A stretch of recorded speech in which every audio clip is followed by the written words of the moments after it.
So do we want to give a little background information about what purity culture is in the first place?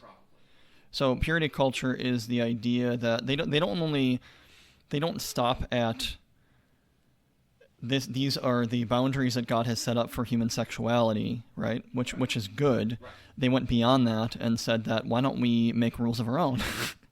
Because if purity is good, how much more is more purity, or how much better is more purity? So one of the things that they cut out, was teenage dating.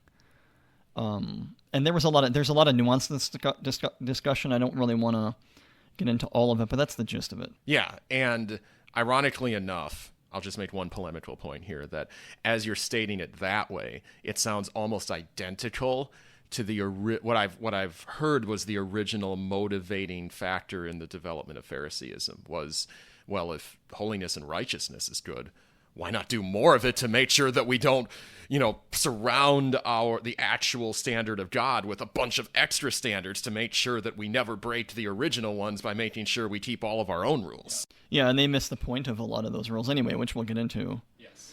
So his book and his philosophy about purity, he realized at this point was harming people, and it was leading to this culture of legalism within his church, and it was not healthy.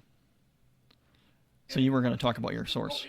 In terms of his own personal development or decline,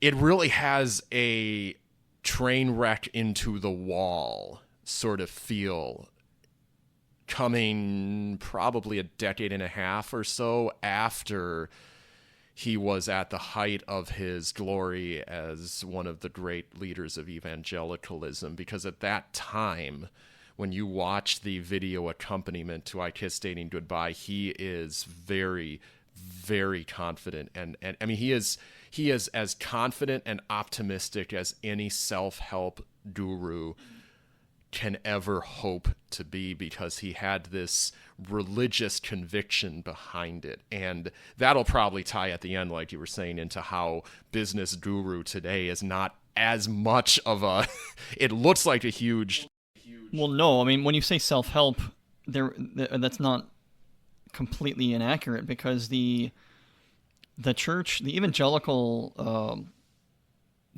culture was taking on a lot of these things of the world, and we're doing things in a very similar way. So that's not too far off. And in the video, he very much resembles 90s era motivational speaking kind of milieu. It's got all the dramatic camera angles and the lighting, and you can honestly almost hear like 90s era MC Hammer rap playing in the background. It doesn't, but it would fit that very well. That 90s bubble that America was in, of this post-Cold War, pre-9/11 optimism. Yeah, that kind of energy.